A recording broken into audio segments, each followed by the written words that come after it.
یہ سورۃ الواقعہ مجھے اور آپ کو محبوب علیہ السلام نے فرمایا کہ اگر روزانہ ایک مرتبہ تلاوت کر لو تو یقیناً اللہ تمہارے رزق میں برکتیں دے گا اور کسی کی محتاجی نہیں رہے گی۔ ہمارے ایک دوست ہیں تو انہوں نے یہ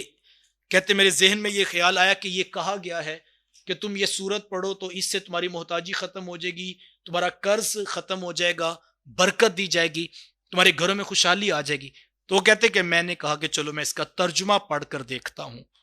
تو یقین جانیے وہ کہتے میں نے ترجمہ پڑھا اور پھر میں حیرت میں گم ہو گیا، اور میں نے کہا واقعی سورہ واقعہ جس طرح بتا رہی ہے اس طرح زندگی گزاریں تو پھر رزق کا تو مسئلہ رہتا ہی نہیں ہے، پھر انسان کی توجہ اور فوکس جو ہے وہ آخرت بن جاتی ہے۔ اور اگر ہم اس کا یہ پہلو بھی دیکھیں، ویسے تو حضور نے میں برکت تو ہونی ہوتی ہے، لیکن برکت کا ایک مفہوم یہ بھی تو ہے کہ بندے کی، اقبال نے کہا تھا تیری آرزو ہے کہ تیری ہر دعا قبول ہو، میری آرزو ہے کہ تیری دعا ہی بدل جائے۔ سورہ واقعہ شاید یہی مفہوم سکھانا چاہ رہی ہے ہمیں کہ ہم چاہتے ہیں لاکھوں کروڑوں آ جائیں، سورہ واقعہ سنا رہی ہے نہیں نہیں میاں دیکھو تو صحیح، ختم ہو جانا ہے، حصے تین بنیں گے، ایک سابقون کا، ایک اصحاب الیمین کا، ایک اصحاب الشمال کا۔ مجھے بتاؤ جو ان تین حصوں کے اندر ساری زندگی روزانہ یہ پڑھ کے سوئے وہ لاکھوں کروڑوں کے جھگڑے سے نکل آئے گا، اور برکت تو پھر اس کے گھر آ گئی نا۔ جو کہ برکت کا ایک مفہوم تو یہ بھی ہے کہ انسان اس جھگڑے سے نکل آیا، تو اللہ کرے ہماری یہ دعا اس لہجے میں قبول ہو جائے کہ ہم جب سورۃ الواقعہ پڑھیں تو اللہ ہمیں دنیا کے اس جنجلاہٹ سے اور دنیا کی اس دوڑ سے ہمیں نکال کر آخرت جس کا قبلہ بن جائے، پھر وہ مطمئن زندگی گزار، پھر تھوڑوں میں بھی گزر، اس کو پتہ حساب دینا پڑے گا۔ اور اصحاب الیمین میں آ جاؤ تو کمال ہے، اصحاب السابقون میں آ جاؤ تو کمال ہے،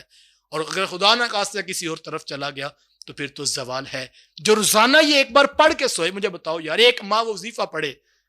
اس کا کاروبار نہ بھی چلے، اس کا تیقن کس درجے پہ پہنچ جائے گا،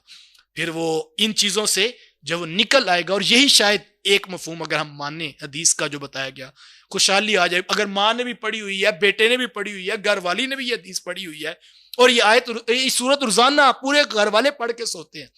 لیکن یوں ہی تو نہیں کہا تھا حضرت عبداللہ ابن مسعود رضی اللہ تعالیٰ عنہ نے کہ مجھے پیسوں کی ضرورت نہیں، میرے بچوں کو بھی ضرورت نہیں، میں نے اپنی بیٹیوں کو جو ہے وہ سورہ واقعہ سنائی ہوئی ہے اور یاد کروائی ہوئی ہے۔ اور یقین جانے وہ دوست کہتے ہیں میں نے جب سے پڑھی ہے واقعی ایک تو وافر رزق کے آنے کی برکت ہے، لیکن اصل یہ ایک مفہوم یہ بھی ہے کہ جو یہ برکت کا مفہوم ہے کہ ہمارا قبلہ درست ہو جائے اور ہماری تمناؤں اور ہماری آرزوؤں کا۔ ورنہ تو میں اکثر دوستوں سے کہتا ہوں جنہوں نے تین بار حکومت کے مزے چکھ لیے، رج تو بھی ان کا بھی نہیں ہوا، ہم تو ہزاروں لاکھوں مساں کروڑوں میں کھیلنے والے لوگ ہوں گے، لیکن رج تو ان کا نہیں ہو رہا جنہوں نے تین بار حکومت، وہ بھی ابھی موت قریب آ پہنچی شاید، تو وہ یہ سوچ رہے ہیں ایک باری اور مل جائے تو پھر شاید ہمارا لطف پورا ہو جائے۔ یہ کبھی نہیں پورا ہوگا، اس کے ساتھ جڑ جائیں۔ اب جب میں اور آپ یہ سن چکے تو میں اور آپ اس کو اپنی زندگی کا وظیفہ بنا لیں۔